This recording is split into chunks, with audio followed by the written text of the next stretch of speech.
The views and opinions of the hosts and guests are their own and do not necessarily reflect the views of the management and staff of Guardian Radio.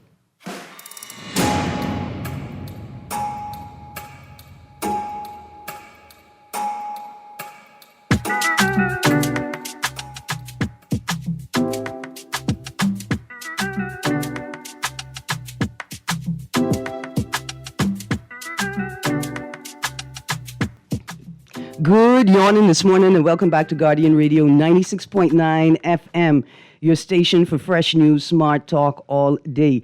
It is Friday the 27th, 2026, and you're on the clock with Avi Greene again. Why? Because I on a ghost move.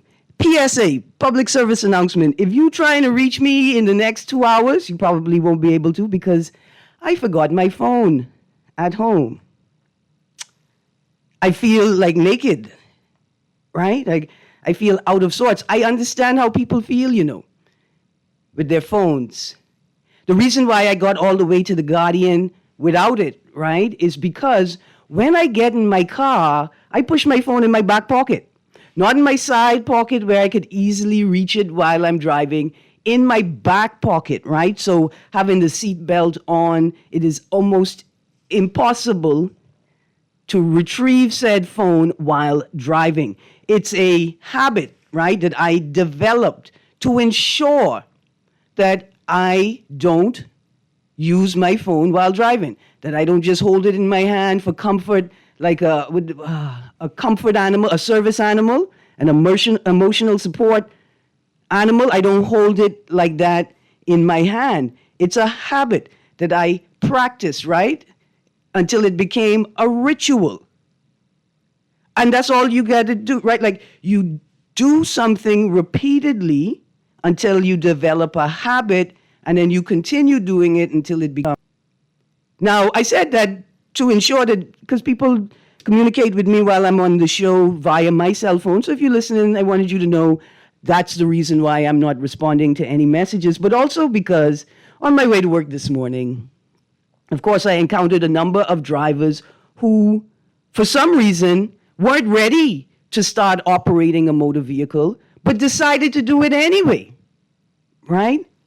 And I drove not most of the way, but a considerable portion of the way behind somebody that was on their cell phone the entire time having a conversation. The irony of it is that on the back of their vehicle, there's a sticker that says, if you see this vehicle being driven in a dangerous manner or reckless manner, call this number.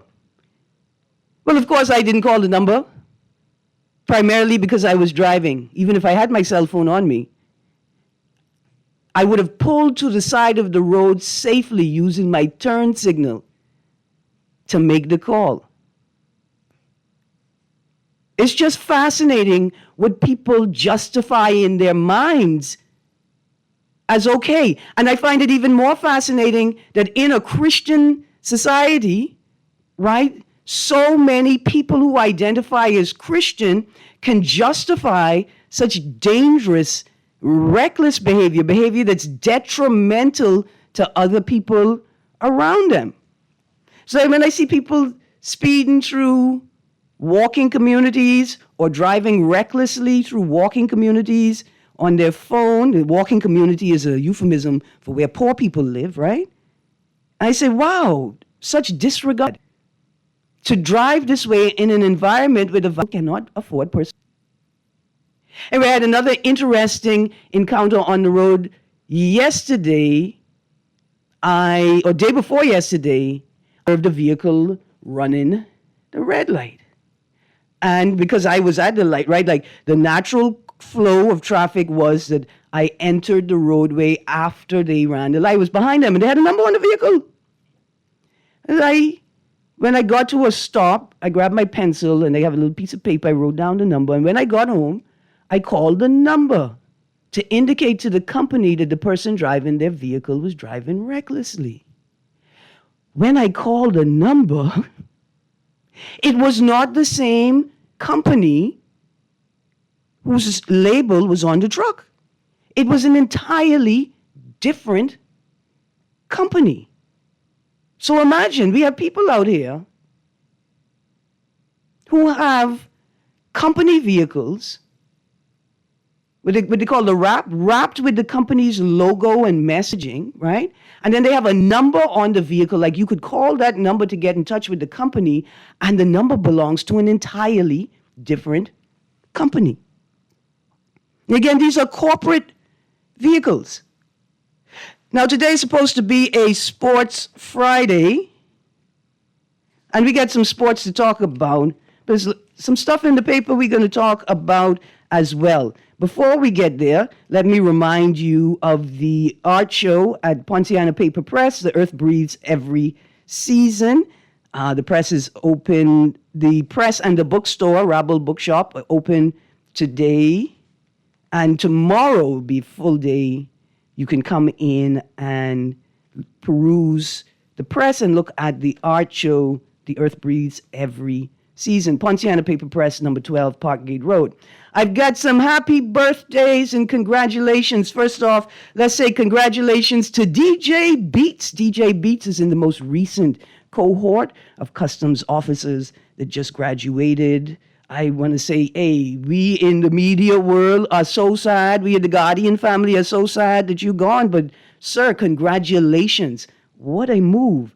We are proud of you. Also, happy birthday greetings. I got to start off by saying happy birthday to my youngest old person, Kefri Nash. Happy birthday, girl. Coming from your mama and your dada, Rukenya and Sakani Nash, coming from your Grammy and your grandpa, Auntie Ruby, and Uncle Kendall, Funky Demerit. They all say happy birthday greetings. And to the rest, family, they all send in their birthday greetings to you. I got to say happy birthday to the one and only Esther Hannah Kalma. Happy birthday, girl. You know I can only call you girl on your birthday, but happy birthday, Aunt Esther.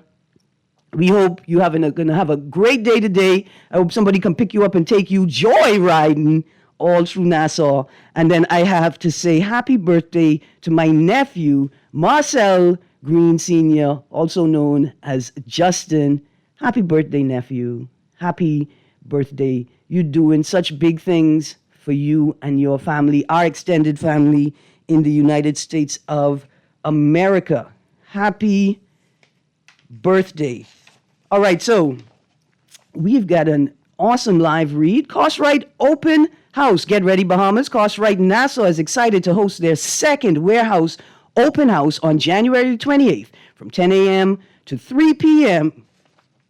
I'm sure that's supposed to say February 28th from 10 a.m. to 3 p.m. at their Peach Street, Montrose Avenue warehouse inside the former Milo Butler warehouse. If you're not a member, sign up or renew for just $5 for 1 month and start enjoying exclusive savings. You can enjoy samples and receive a complimentary goodie bag while supplies last. So stop by, shop the warehouse online, and pick up the same time and discover why more Bahamians are choosing Cartwright Nassau to buy in bulk for their business and family. Visit cartwrightnassau.com. You're one click away from the best deals. Again, Saturday, the 28th of February from 10 to 3 p.m., Cartwright, Peach Street Warehouse. All right, let's get into the show. And tomorrow morning, this is the Bahamas Cancer Society Initiative. I think this is the 30th. This is the 20th fun run in the year of the 50th anniversary. The start point is Goodman's Bay. Be there at 6 a.m. Bring your little $35 to sign up and maybe get some refreshments after the race.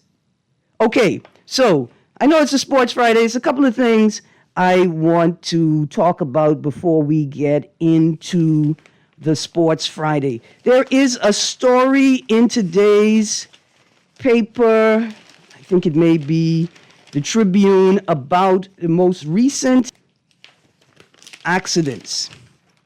I want to say condolences to the individuals who have lost their lives recently. Here we go. BCA chief says lack of training fueling surge in industrial accidents. Lack of training fueling surge in industrial accidents. The head of the Bahamas Contractors Association says a recent spike in industrial accidents highlights a troubling lack of on-site training as labor officials echoed calls for more retraining across the sector. Their comments came after police reported 2 industrial accidents this week, the latest in a series in recent days, some of which were fatal. The most recent incident occurred on Wednesday on Fire Trail Road West, where a 34-year-old man was trapped beneath a fallen crane. 2 days earlier, a 57-year-old man carrying out streetlight repairs about 20 feet above ground in Seabreeze fell when the bucket truck's lift mechanism malfunctioned. The current conditions of both men are unknown. Leonard Sands, BCA president, called the incidents unfortunate yesterday, but said it, quote, speaks to the lack of training on all industrial sites, only a fraction of unreported workplace accidents. I want to stick a pin right there, right? It said it, quote, speaks to the lack of training on all industrial sites. I want to go further than that. I think it also speaks to a lack of oversight. It speaks to a lack of oversight from existing regulatory entities, right? It also speaks to a culture, right, or a lack of a culture of appreciation for maintenance, which is obviously a part of a broader cultural problem we have at the national level, right? So it's not just a lack of training. I think it also speaks to a lack of oversight in the regulatory space. And see, oversight doesn't just mean what are they doing now, right? It also means what could they possibly be doing?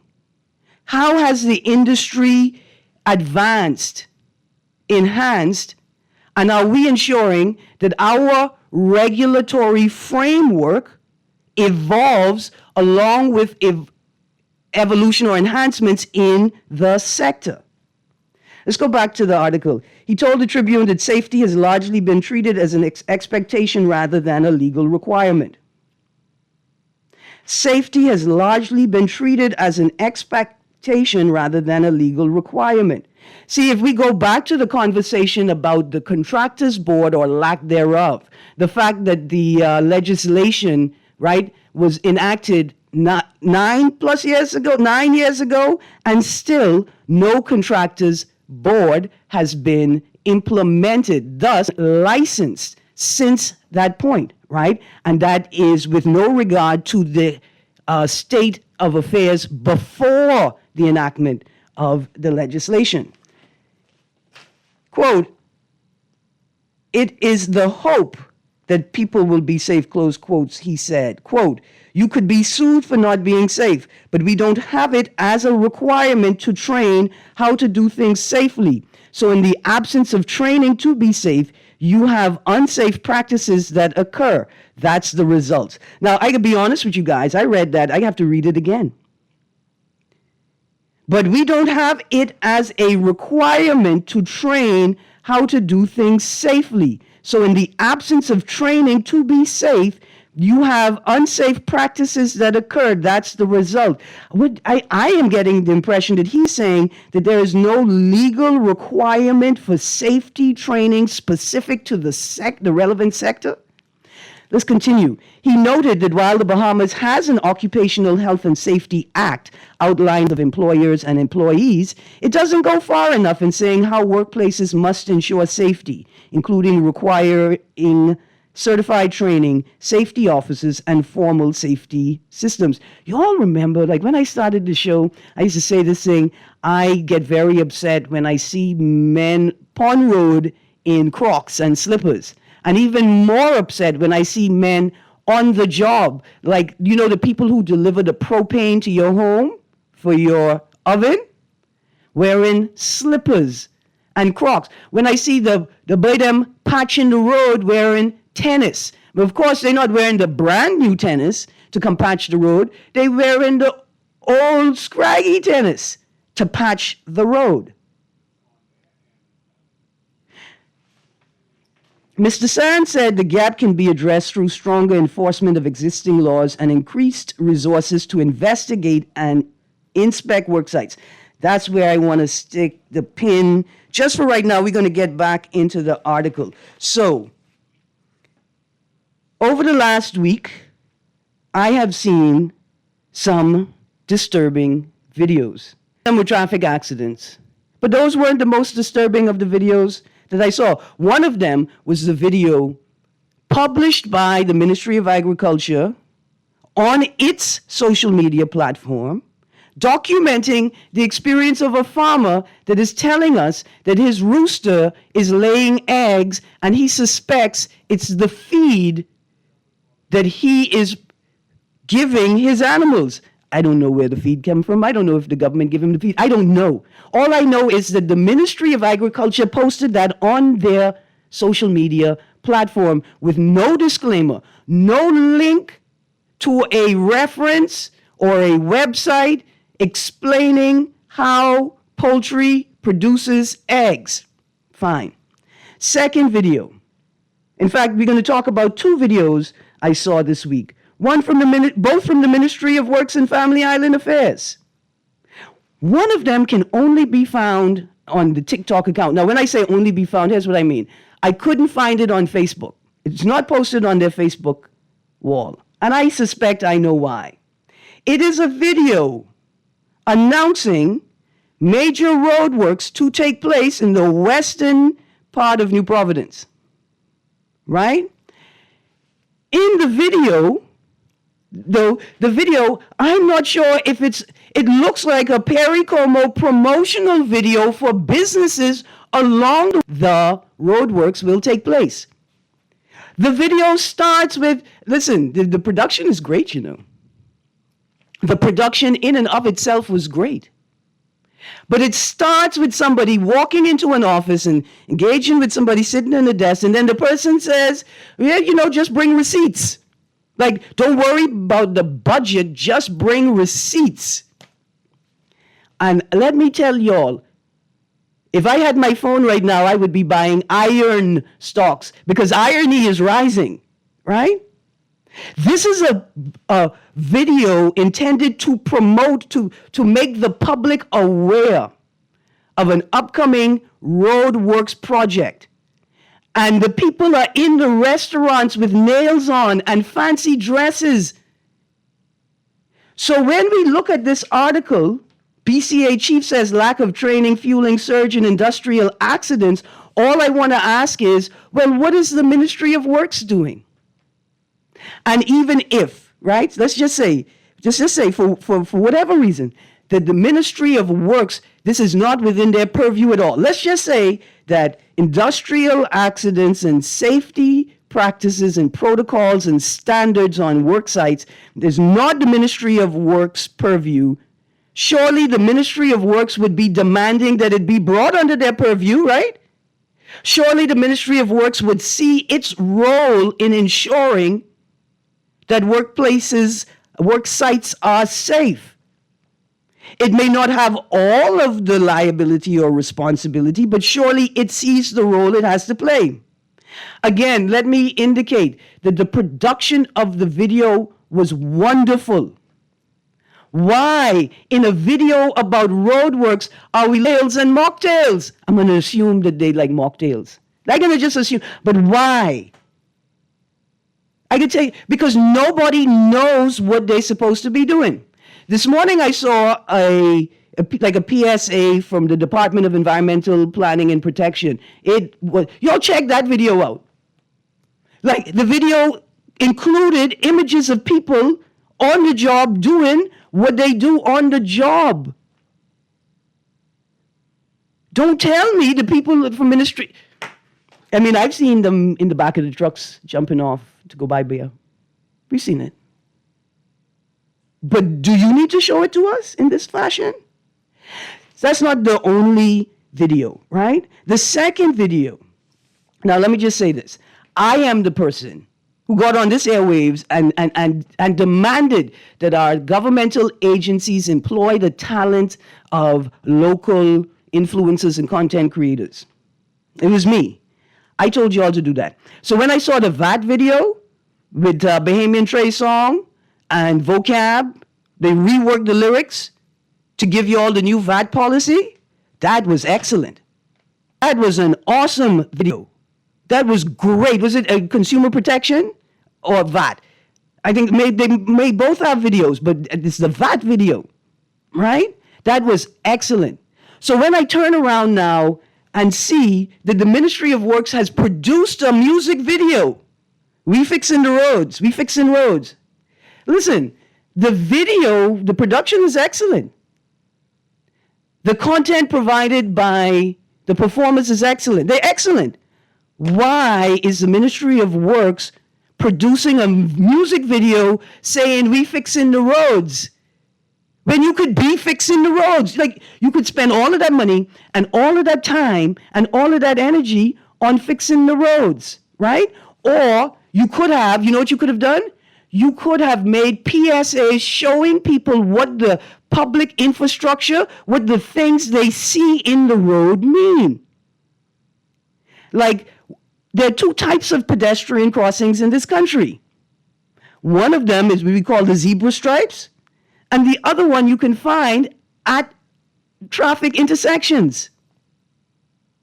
And if you stop at the thick white line where you're supposed to, then you would see the metal plates. You would see 2 rows of metal plates in front of you. And those metal plates indicate the space in which pedestrians are supposed to cross the road. You could have been doing that. You could have been putting up turn left on red signs. You could have been painting the lines in the, so yesterday I wouldn't be stuck behind is either a senator, I think it's a senator plate, and a police jeep, both floating in between the lanes with no turn signals as if they have no care in the world. I bet you they was in the car singing Coco Melon. You could have been doing that. But you're making a music video say we fixing the roads and patching the potholes. I am devastated by the lack of seriousness that is being brought to the table in these professional spaces. Devastated by it. And why am I devastated by it? Because once again, one of these tragedies hits close to home to me. One of the men who died in the most recent industrial accidents is known to me, holds a special place in my heart. Like, you know, when you dating somebody and you don't realize they dating somebody else, family love you enough to let you know that you still special. We just keep losing the good ones because of a lack of attention to the details. And all of the people responsible getting their paychecks. Everybody getting paid. Everybody getting paid, but we can't get police to stop at stop signs, man. Let's go to the phone line, and then we're going to go to the text. The person asked me, why am I so salty this morning? Have you not realized that the global north has expressed boldly and overtly and coldly, pun intended, their intention to reindustrialize the whole world?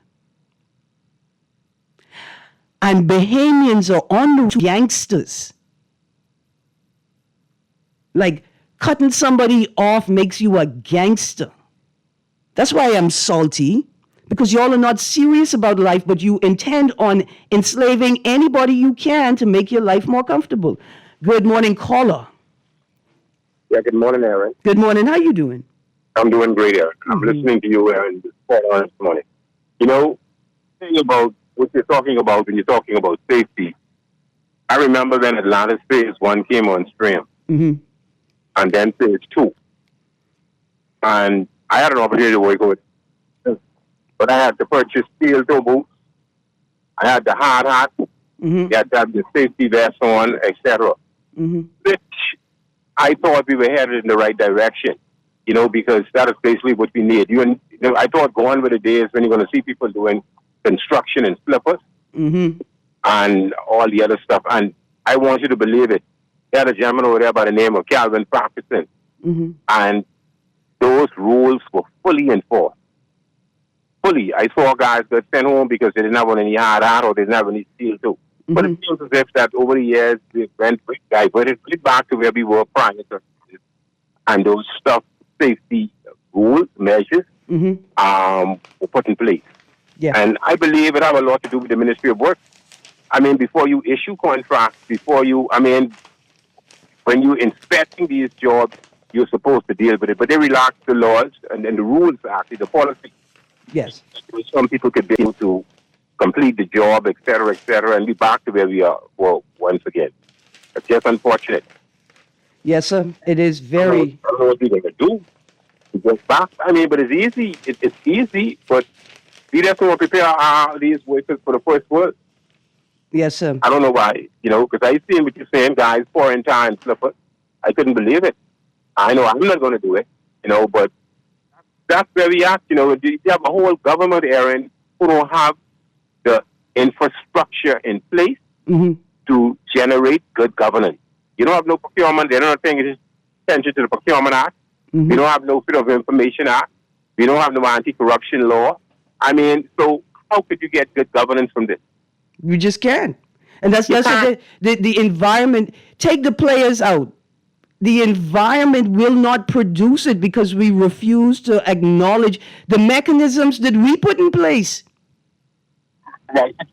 See, but then, Erin, and I'm sure you prepare, you take time out to prepare to present this type of discussion or public discourse. But the problem we have is, and I keep saying it, these are the issues that needs to be discussed during the electoral process, but we're not interested in that. They're saying that Bahamians are not interested in common sense issues. We are more concerned about rallies where you get drunk, you party, you drink, you do whatever you got to do, other than just engaging your brains and discussing these very important issues. So what else do you expect to happen after the electoral process? I mean, these people are being elected to the highest elected office in the country, And telling us you don't have to ask no questions. Why you worried? I mean, this is just unbelievable where we're headed, and then we call these people intelligent, or we see them making stupid, silly mistakes. We see them can't debate, they can't think critically on their feet. But this is what we have to give to the world. Yes. This is what we present to the world, and then we wonder why we are not the laughing stock, or we are the laughing stock in the world, because we don't have no regional leaders who could think and who can demand attention from other world leaders. Listen. I mean, we just in trouble, Erin. I mean, when you have people, Erin, who can't manage, who's saying that having a constituency with more than 5,000 people will be a problem for them. You know now, Erin, that these are not the people you should be voting for. There you go. There you go. 5,000 people, Erin, when other countries have millions that they're responsible for. I got you. Listen, I got another caller on the line. We're in problem. Absolutely. And then we're going to go to the OAS workshop opens at Margaritaville story in today's Guardian. Good morning. Good morning, caller. Yes, morning, Ms. Greene. Morning. How you do? All right. Ms. Greene, you said that the communication from Jamaican Prime Minister in the Miami Herald? But I saw snippets of it. That's when the congressman said that Jamaica is going to face repercussions or suggested something similar? He tells them, man, French shouldn't be threatening French. he stood up, man, him and one other prime minister. When, you know what I mean, he talk about, man, how we, all the time, the what you call, the Cubans been holding all us down. I mean, healthcare, I mean, carrying us.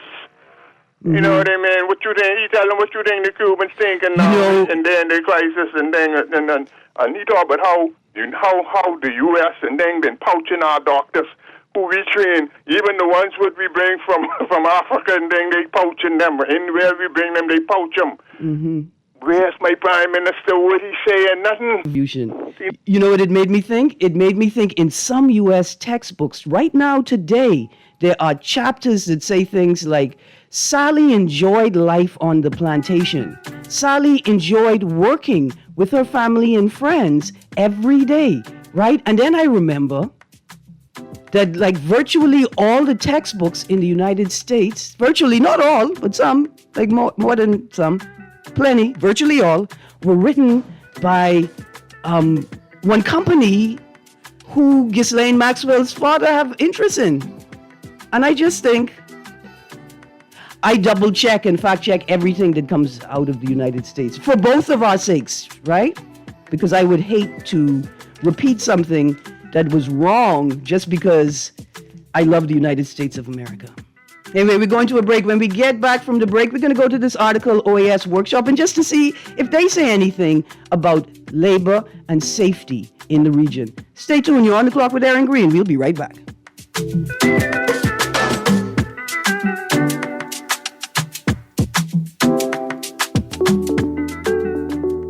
Screening for colorectal cancer should begin at the age of 45. Reduce your risk for colon cancer and schedule your colonoscopy today at reduced prices for the months of March and April at the office of Dr. Harold Mullings, located next to Princess Margaret Hospital. Call us today at 328-5550 or WhatsApp 816-1417.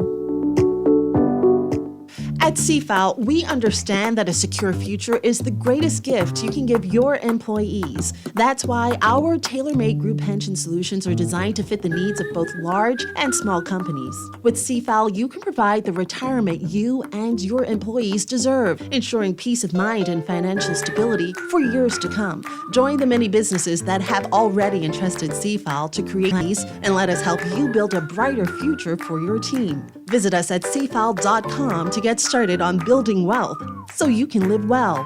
CFAL, growing wealth for future generations. Love the show? Want to give your support? Become a sponsor today. Call 302-2300 for our rates and packages. That's 302-2300. Become a sponsor on Guardian Radio 96.9 FM. Fresh news, smart talk, all day. The following is a paid political message. Kalani, whoa, hey, Kalani, oh, the future is brighter. Oh, vote for MacGyver, hey, 'cause she is a fighter. Kalani, hey, the future is brighter. Oh, if you need improvement, oh, come join the movement. Come join the movement. Hey, you're looking for change, find it here. You're looking for justice, find it here. You're looking for truth, find it here. Vote for MacGyver. Hey, she's here for you. See everybody in Kalani. Change is here. Hey, hands in the air. See everybody in Kalani. Vote for MacGyver. She is a fighter. That was a paid political message. For fast, reliable, and impactful printing services, look no further. Let Printmasters bring your masterpiece to life. We stand by our quality products that is second to none. Our affordable pricing and friendly, efficient staff makes Printmasters the ultimate choice for ordering needs. We can deliver any type of printing services, from banners to booklets to business cards. You name it. Masters, bring your masterpiece to life. Located in the Nassau Guardian Building, telephone 302-2361. Struggling to find your financial rhythm? Make that move to Fidelity and let us help you orchestrate your financial goals into perfect harmony with free financial coaching sessions. Make that move today. Call 356-7764.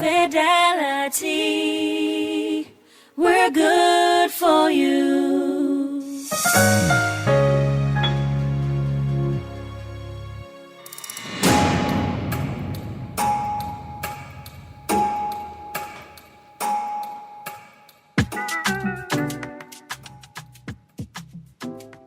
Good morning. Welcome back to On the Clock with Erin Greene. Okay, the texter asked me why I'm salty. I'm not salty. I'm just out of sorts because I don't have my cell phone with me. You're right, so I could play the gospel music when I need a little reminder of whose I am and who I am. But listen, before we get back into the show, we got some text to read, and I have to start with this one. On behalf of the Rotary Club of West Nassau, and I'm sure all of us in the Bahamas, we would like to wish past President, the Reverend C.B. Moss, a happy sir.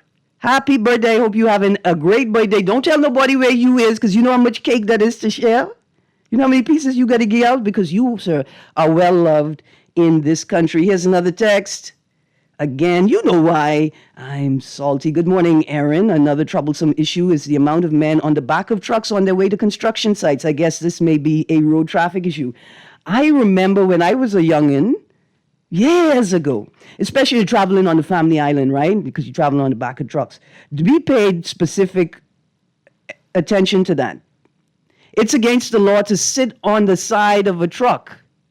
In fact, you're not supposed to sit in the back of the truck. You're only allowed to sit where there are seat belts in a vehicle. That's the law. Your insurance is nullified if you are involved in an accident and there are people in your vehicle who are not in seat belts, or you have more people in the vehicle than you have seat belts. Right? The police just stop enforcing it. Like basically everything else. It is a road traffic freak accidents. Is this another way to... Okay. So, texter, this is a bit of a heavy one. The text is concerned, right? The text is concerned that there are individuals who would take advantage of a work site to attempt to kill someone, right?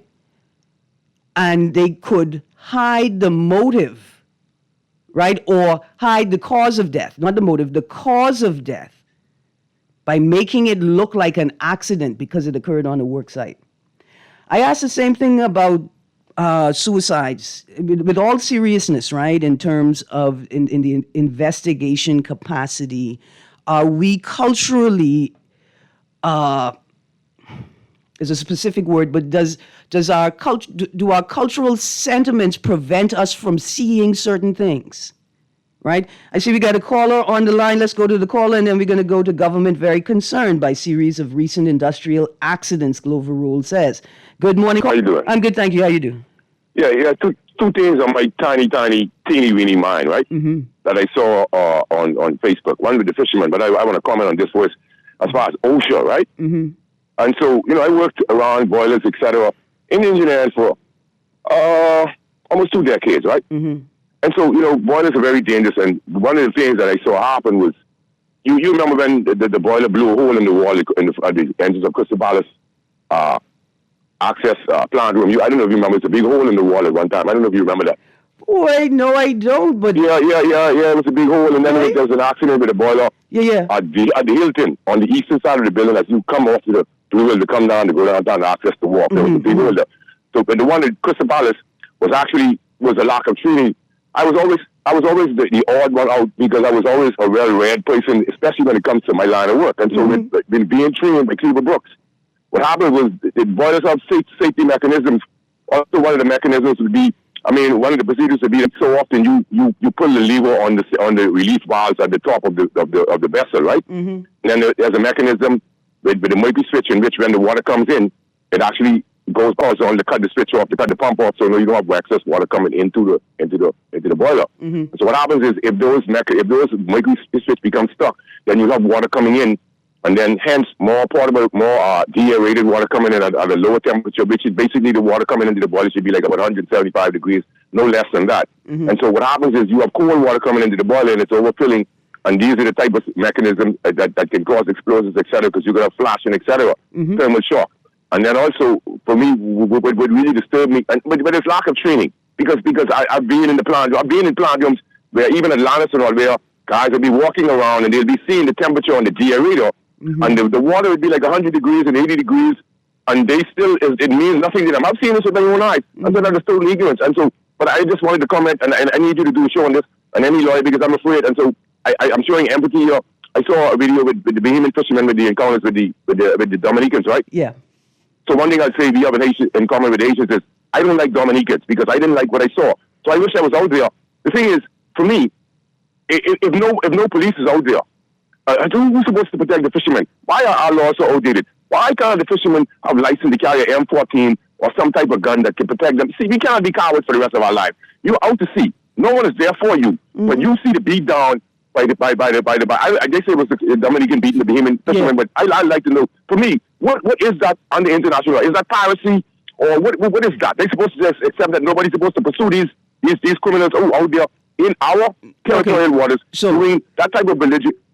Listen, let's talk about it. We are free to create whatever laws we want to create within our jurisdiction, right? Here's what I say to Bahamian voters. When your candidate approaches you, right, you just look at them because you're waiting for them to say something. And then when it's like complete silence, just look them in their face and shout, archipelagic exterior. And see what you think about the Bahamas in terms of that descriptor, right? We have an archipelagic exterior, right? Our politicians that don't even think about what it means to secure our borders. Why are we not deputizing fishermen? Right? So that they can do more than just back up. Why are we every year buying more and more cars, replacing more and more cars, the police breaking up more and more cars, when the truth is we need more and more boats? Because we have an archipelagic exterior.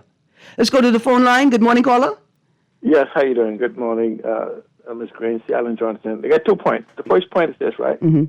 Today is Sports Day, right? Yeah. Okay, can you do me a favor? Mm-hmm. Tell the Prime Minister and the PLP to stop playing with us. Man, come on, Alan. Come on.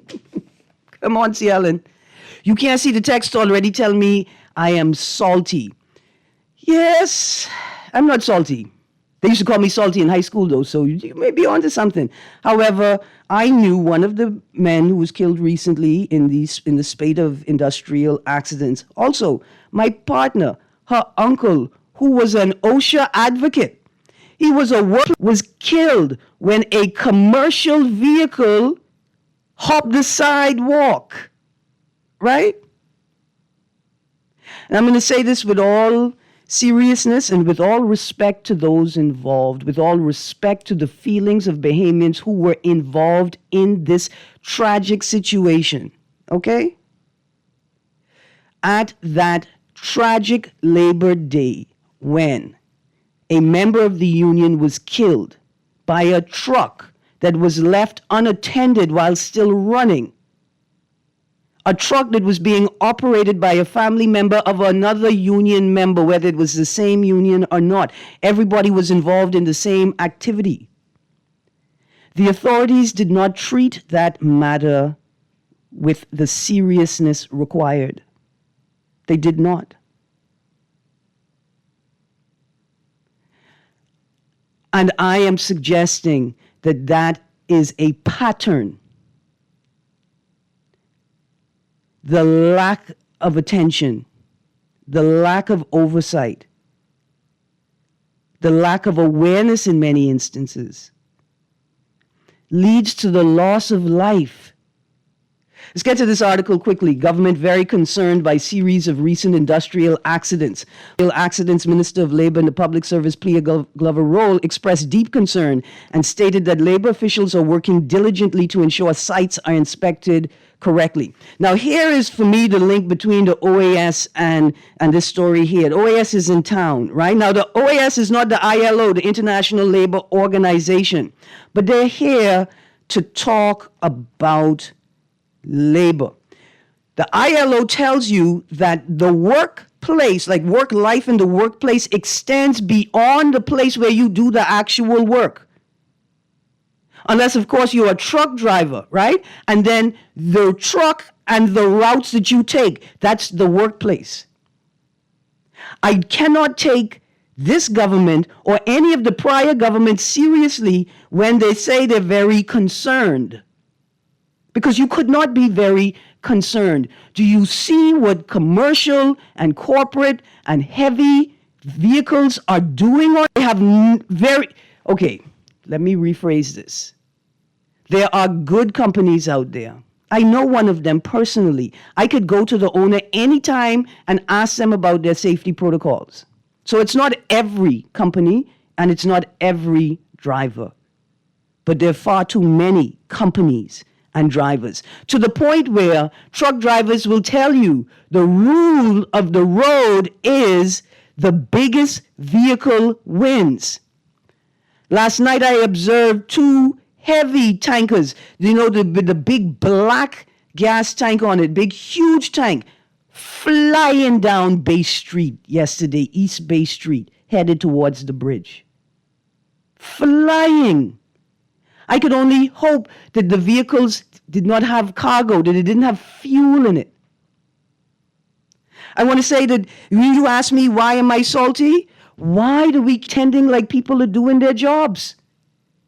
When everything manifests, everything around you manifests that they could not be doing their jobs. Let's go back to the text line. Those Dominicans should be extradited and indicted. No, we can't engage in vigilante justice. They need to feel, nope. Good morning, Ms. Greene. I wish someone from NIB or the government would call in and tell us why they have about 15 cars parked in the back of the Wolf Road office that appear to be sitting there abandoned. Here's another text. Let's make sure that the property in the back of the building is actually attached to the building. It could be a different company entirely. Here's another text. Good morning, Erin. I am grateful for your frankness and intellect on the issues of our country. Please help us, Lord Jesus. Erin, with the amount of freak accidents, is this another? Okay, we read that one. Erin, the consultant whom... Okay, I get it. I'm going to read. Don't worry about that one. We're going to read that one at another time. So let's continue reading from this article, Government Very Concerned by Series of Recent Industrial Accidents, Glover Rule says. Quote, we're very concerned, close quote, she said yesterday. Quote, we know that a lot of training and retraining has to happen, ensuring that in our haste to employ workers that they have the proper training to be able to operate heavy equipment. Quote, and then an accident is that. It's an accident, full stop. I'm going to stick a pin here. It is not. An accident is not just an accident. In the vast majority of cases, an accident is the result of a lack of focus or a lack of preparedness and preparation. See, because on the roadways, they will prevent accidents. Accidents don't just happen, and perhaps we have come to the root of the issue. It was philosophical, right? I'm going to read it again. Quote, and then an accident is that. It's an accident, something that was not expected, but of course tragically happened. Quote, we continue, as the Department of Labor Inspectorate, to visit the job sites, ensure that the proper occupational safety and health measures are in place, and where they aren't, we offer assistance with training and reskilling in that area, close quotes. Are you presenting legislation that makes the training mandatory and gives inspectors enforcement powers, real enforcement powers? Anyway, she continued, quote, by the nature of industrial sites, they are more high prone for accidents. Why it's so important to ensure, and we go to page 6, forgive me, to ensure that safety protocols are consistently and constantly being observed. Listen, I told you all the story about the boy in the government car on his phone who told me, you gonna call my boss about this phone? They phone that I doing their job on as I'm driving their car? Except they, in this instance, is me, the citizen, right? Or the BTC worker that just blazed through Bay Street light in the BTC vehicle with the plate and the vehicle number on it? Are these the professionals we're talking about? Bahamas, we are not serious. When they say the Bahamas is not a real place, I know what they mean, place. Yeah, the text, I didn't even see the text. The text says, the Bahamas is indeed an animal farm. See, because we made it that way because we don't know how to read text. Same way that many of us don't know how to read the Bible. Anyway, get your Nassau Guardian, lots of stories. U.S. visa and migration discussed at CARICOM meeting. Producer, I want to say thank you very much. Let me read some of these things. C.I. Gibson are the Hugh Campbell champions. The 42nd Hugh Campbell Basketball Classic saw C.I. Gibson taking it all from the St. George's Jaguars, the QC Comets, the Timberwolves. All of them lost. C.I. Gibson won its 7th title, a historic win for the coach, and they stand behind Tabernacle for who are the winningest. Tabernacle Falcons are the winningest, juniors? Anyway, they are the winningest with 9 titles at Hugh Campbell. Congratulations, C.I. Gibson. And congratulations to their head coach, Kevin Johnson. Congratulations to the Exuma Sailing Club and the sailors, to the Billie Jean King Cup team and the Davis Cup team, Milowebo, Devon Charlton, the Mingos. Congratulations, everybody. You guys have a great weekend. You'll be safe on this road. And if you see my Aunt Esther Hannah Culmer, you better big up. It's her birthday. Have a great day, Bahamas.